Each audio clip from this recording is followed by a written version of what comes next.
Hello my friends, Stephanie here, and I'm back with more movie chatter. And what I have for you today is another stack of what I've been watching. So I have, I think 7 movies here, and then I have a few new pickups that I grabbed at the Best Buy curbside pickup because our stores still aren't really open here in New Jersey. We're trying, we're just not there yet. So I'm just going to get right into it with this first one. It is stars Michael B. Jordan, Jamie Foxx, and Brie Larson in Just Mercy. And it is based on the true story of Brian Stevenson, who is a Harvard Law School graduate. And rather than take on these lucrative job opportunities that he offers, he decides instead to move down to the state of Alabama and open up a law center where he will represent people who he feels have been wrongly convicted and give them an opportunity to prove their innocence. And Brie Larson plays his assistant who's trying to help him set up and operate this law firm. And one day while he's in the prison, the bulk of this movie is about one particular case. He's in the prison and he hears about this this inmate, played by Jamie Foxx, who is a death row inmate, and he was put in there on a crime that was very newsworthy and very well-known crime.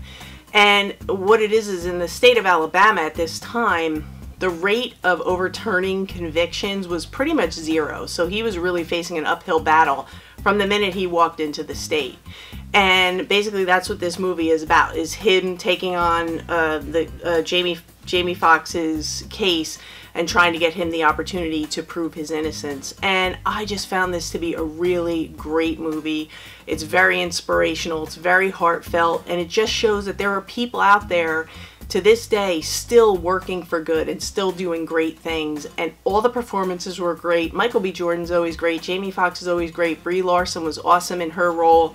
And I just thought everything about it was good from beginning to end. So I would highly recommend, if you haven't seen it, definitely check it out. And it's definitely one that I'm happy to have on my shelves because I want to show it to, I'll look forward to showing it to friends when they come over if they're not familiar with this story. So, yep, Just Mercy is my first one, and it's a winner. Now, this next one came with a lot of hype around it, and I think it was marketed mostly as a sports movie. It's Ben Affleck in The Way Back. And this could be unpopular opinion number 1, but we'll see. So basically Ben Affleck plays Jack, who is a high school superstar basketball player, and he is contacted by his former high school. It was a Catholic high school, and the priest, I think it's a priest, contacts him and he says, listen, our basketball team is in shambles, they're terrible, the coach quit, we have no one, would you please come coach the team? And he's like, I have no coaching experience, I don't know if I should do that, I don't know if it's the right time for me. Ultimately, of course, he decides to coach this team, and he gets there, he realizes they have no direction, no organization, whatever skills they have, they don't know how to use them, and he takes on the job of coaching them. I think my issue with this movie is, and like I said, it came with so much hype, and I felt that it was marketed as a sports movie, when in fact it's really more of a character study about Ben Affleck and alcohol addiction. And that's fine, but it's not really what I expected. And I felt like the basketball part of it was kind of like an afterthought, a side story that didn't really get fleshed out enough. We don't really, or I as a watcher didn't really care enough about what was going on with the basketball team. We don't really get to know the characters, the players. They don't really flesh them out, except for there's one main kid who they tell a little bit of his story, but not enough to really make you root for them and stand up and cheer for them. So it's not that kind of a movie. And maybe if you go into it knowing that, you'll like it a little more than I did. I just kind of found it to be a little bit repetitive of Ben Affleck's character just drinking in all the wrong time, all the wrong places, doing all the wrong things, and just making bad decisions all the way along, as you would expect from someone who is a raging alcoholic trying to function in the real world. And I will give Ben Affleck a lot of credit for putting himself in such a vulnerable position and showing us what it is to be in a day in the life of an alcoholic, because it's very well known that he has battled alcoholism himself. He's in recovery, and good for him. But I think you have to be more realistic when you go into this. Just know what you're going to get. It's really, like I said, it's a character study, and we just see his character just going right down the drain. So if you're interested in that, definitely, check this out. I would say give it a rent, because I don't know about rewatchability. I think it's kind of more on the low side, because once you see the story, you see it. There's no big stand up and cheer moments, like I said. But I thought this was okay. It was okay. Like I said, I'll give Ben Affleck a thumbs up for his vulnerability in this role, but it's not like it's something we haven't seen before. So the way back, rent it. This is actually going to a new home for somebody who wants to see it. This next one is going to be on my shelf forever after. It is called Capernaum, and I'm going to show it to you in case you're interested in how it's spelled. This is a foreign language film. It is in Arabic with English subtitles, but I will tell you that this is not a super dialogue heavy film, so the subtitles are not that they're not that overpowering if you're new to subtitles or reluctant about subtitles. This is a great film. We start out, we meet our little main guy. He's 12-year-old Zane, and Zane is in prison.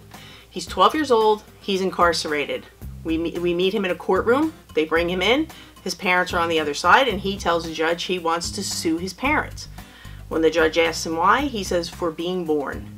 And it proceeds to flash back and show us everything this little guy has gone through in his young 12 years that put him in prison, and to the point where he wants to sue his parents for even bringing him into the world. And what a movie. He is a street smart little guy. He does whatever he can to get by. He shoplifts, he hustles people, he sleeps he goes to an amusement park and he'll sleep in amusements that aren't running. He'll do whatever he can for food. He's willing to work at whatever he can. He'll pick up trash. He'll do anything. But this kid is he's a survivor, and he does whatever he can to help himself and the people he cares about. He has other siblings, and he will do anything to protect, especially his sister. She's very important to him, and I don't want to get into the whole story because it's one that I really think everybody should watch, and it's one that's going to stay with you. It definitely rolled around in my head for a few days after I saw it, but Capernaum is an awesome watch, so give it a look. And these next two actually are from the writer-director of Parasite, Bong Joon-ho. And the first one stars Chris Evans, Octavia Spencer, John Hurt, and Ed Harris. And it is Snowpiercer. And some of you probably have already seen this. It's been out for a few years. This is a post-apocalyptic film. It's a sci-fi type film. And basically, I think it was because of, it was a failed global warming experiment. Something crazy made it where it's a post-apocalyptic situation, and basically the people who are left the survivors of the incident are on this train that just keeps moving. It never ever stops, and the train, they don't realize, is divided into two sections, and this is where Bong Joon-ho excels with his showing us the differences between classes, which is something he did so wonderfully in Parasite. You have the people who are considered the lower class people, or the poorer people, in the back of the train, and they're in these deplorable, horrible conditions. And then as we move to the front of the train, we see the more elite class, and we see how wonderful they're living. So when the people in the back find out about that, they try to figure out a way to get themselves up to the front of the train. And then, again, that's all I'm going to tell you about it. But definitely watch this one. This is in English. It is not a subtitled film, so it's very easy to follow for those of you who don't care for subtitles. But if you haven't seen Snowpiercer, I highly recommend it. It's a good one, and it's got that whole, like, it's a snowy setting, and it's very darkish gray. You can see by the front of it. Like, that's totally right there. That's the tone of the movie. It's a very dreary type of a setting in this movie, but really good. It's a good one. And the next one, this is in Korean with English subtitles, and it is called Mother. Pretty basic premise. I'm just going to give you a quick synopsis.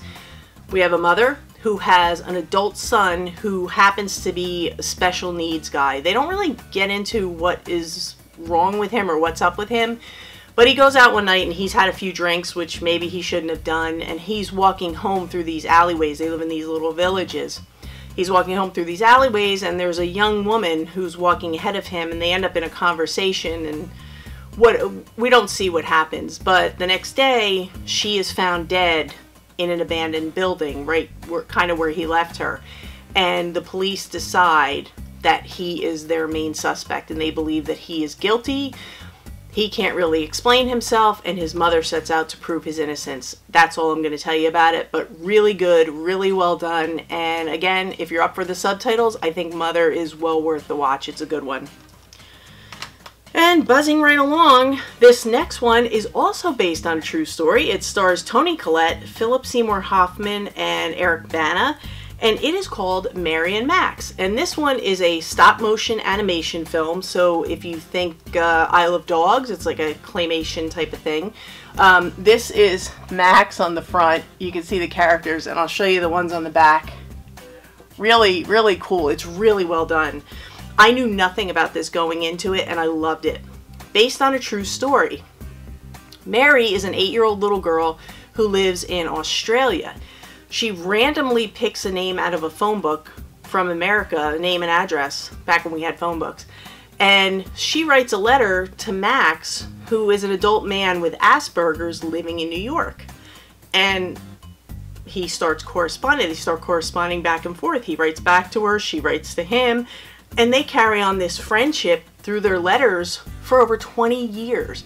And like I said, this is a true story, and the animation is so well done. There are so many parts of this that are hilarious. They're just funny. There's heartfelt moments. There's sad moments. There's really up moments. I mean, this movie has a little bit of everything, and I just thought it was amazing. It is amazing what they did with this movie and with this story. And if you haven't seen it, you got to get a copy of this one because it is so, so good. And Toni Collette actually voices Mary when she's grown. There's somebody else, I think it's, I don't know who voiced her as a child, but it was a different actor. But Toni Collette does a great job voicing her as an adult.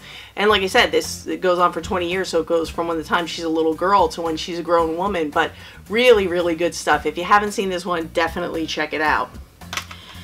And this next one stars Bryan Cranston, Diane Lane, and Helen Mirren, and it is called Trumbo, another true story. It's True Story Day here at Movie Chatter.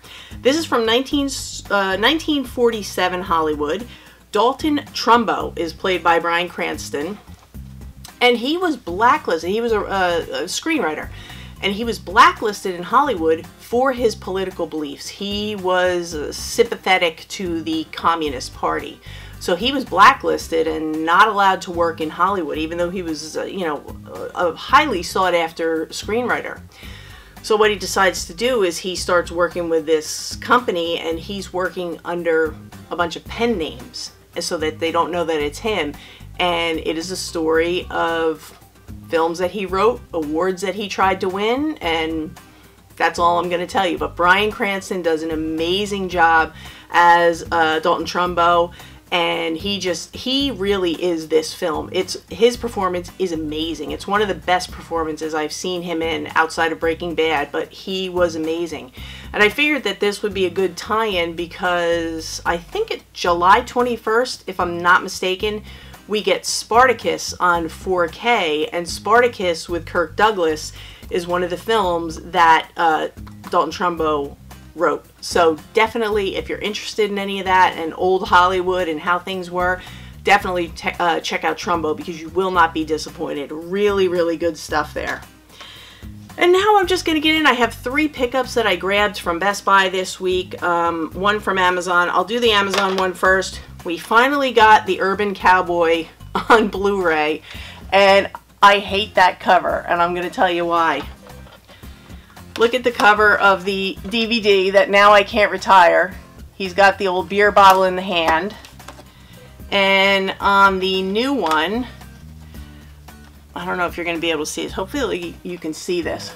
We got the photoshopped hand of John Travolta because heaven forbid we should see a grown man holding a beer bottle in a bar.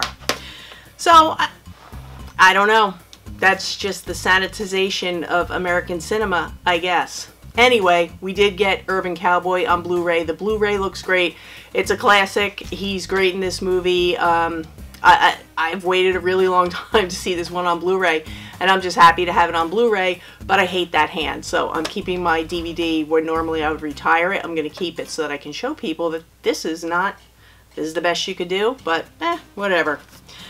And we finally got a decent steelbook for Friday the 13th, the original one. And they used the original, oh, hopefully you can see that, the original poster art. And then on the back we have the line, "Kill her, mommy, kill her." So this is what it looks like opened up, front, back, and center. Or front and back, I should say.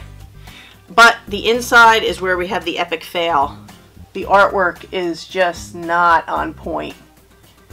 I would have preferred that maybe they used the scene that Zavi used in their steelbook. Their front artwork was a miss, but their inside artwork was great, where they have the gal in the boat right before Jason comes up to meet her. But no, this is what they went with. And there is no disc art, so you just get the plain disc art. So the inside's kind of but at least we got a good outside representation from the original poster art, so I'm happy about that. And this is a beautiful 4K steelbook. It's a 3-disc set. It is Russell Crowe in Gladiator. And this is what we get. And this is the back when he's going into the arena. And it's kind of got like this, it's like this weird finish. It's really cool. It's like shiny metallic in some places and a little more matte in others. And the inside artwork on this is just great. It's in the arena with the tigers. So really beautiful artwork. But yeah, I haven't picked up Braveheart yet. I think Braveheart had, the artwork on the inside of Braveheart was a little plain. It looked a little plain from what I've seen, but I'll have to check it out. I have it on 4K, but maybe I'll pick up the steelbook at some point.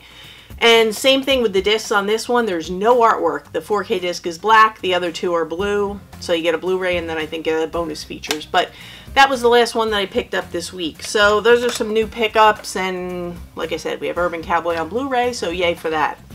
So that's my update for this week. Hopefully you guys have found something or a few somethings that you want to add to your watch list. I think we have to start getting into some Criterion picks because the big Barnes & Noble sale, 50% off Barnes & Noble sale, is going to be starting in a few weeks.